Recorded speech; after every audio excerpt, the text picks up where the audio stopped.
Hi, and welcome to Stamp with Ginny. Today I'm going to share with you this lovely fall card that we made during my holiday catalog kickoff this past weekend. We're using the Gather Together stamp set for this project, and this stamp set also has a coordinating die set that you can get in a bundle. So let me set this aside and we'll get started.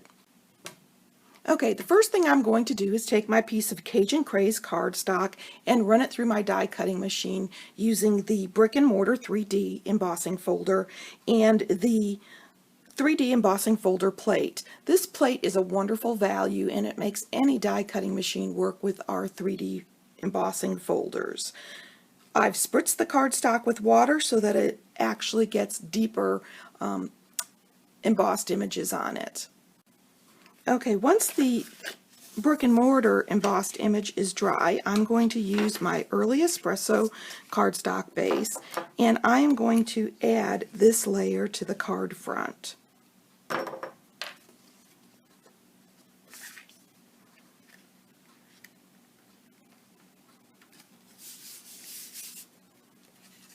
Then I'm going to bring in my Early Espresso cardstock layer, and I am going to add that to the card front, right in the center of this beautiful brick wall.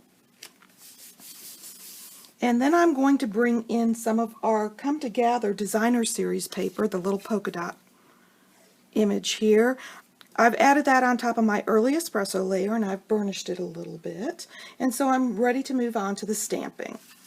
Okay, I am taking my piece of Whisper White cardstock, and this piece of white cardstock happened to measure 3 1/4 inches, and I've put the nested label die onto my cutting platform and placed the point right at the bottom of the cardstock, and then simply run it through so that I've only got this one point and the rest of the label for this project. I'm going to bring in my crushed Curry Classic ink, and I'm going to ink up this leaf, and I am going to stamp it once along the bottom and then rotate a little bit so that it looks random and put another across the top. And then I'm going to bring in my Early Espresso ink pad, and I'm going to bring in this little speckle image, and I'm going to stamp off so that the color's a little lighter, and I am going to stamp that randomly around my leaves.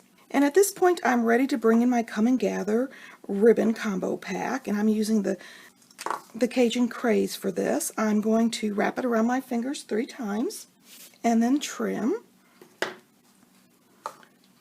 I'm going to take a little bit of my snail and I'm going to add it just down the center here where my sentiment is going to cover. Take that off my fingers and twist, kind of like a crazy 8. And then loop this around and move it a little bit as I see fit so that it'll look a little more random on my card front.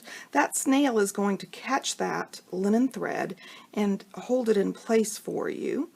If you don't want this little tail sticking out, you can loop that around and touch that again. And now I'm ready for my sentiment. So I am going to bring in this little piece here, and I am going to use this Wishing You Well sentiment because I thought it was pretty generic and I could use it for all kinds of things. I'm going to ink that up with our Early Espresso, and since it's photopolymer I can see exactly where I'm stamping it. 1, 2, 3, and there we go. I'm ready to add some dimensionals to the back here. And removing that protective strip, I'm going to lay that right on top of my linen thread, and that'll help hold it in place also.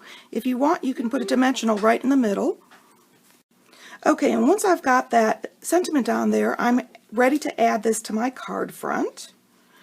So I've added the adhesive on the back, and of course if you're not using the multi-purpose liquid and you're using your snail, you'll want to add this to the card front before you add your sentiment in linen thread so that it's not bumpy for you.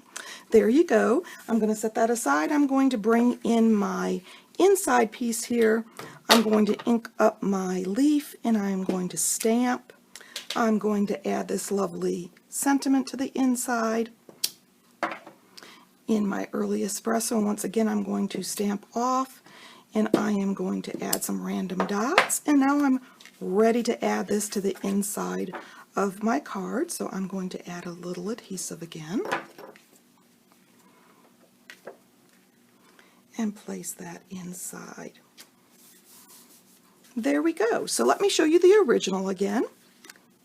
If you'd like any of these products, feel free to stop by my online store. You can get there from my blog, Stamp with Jini. Thanks for joining me.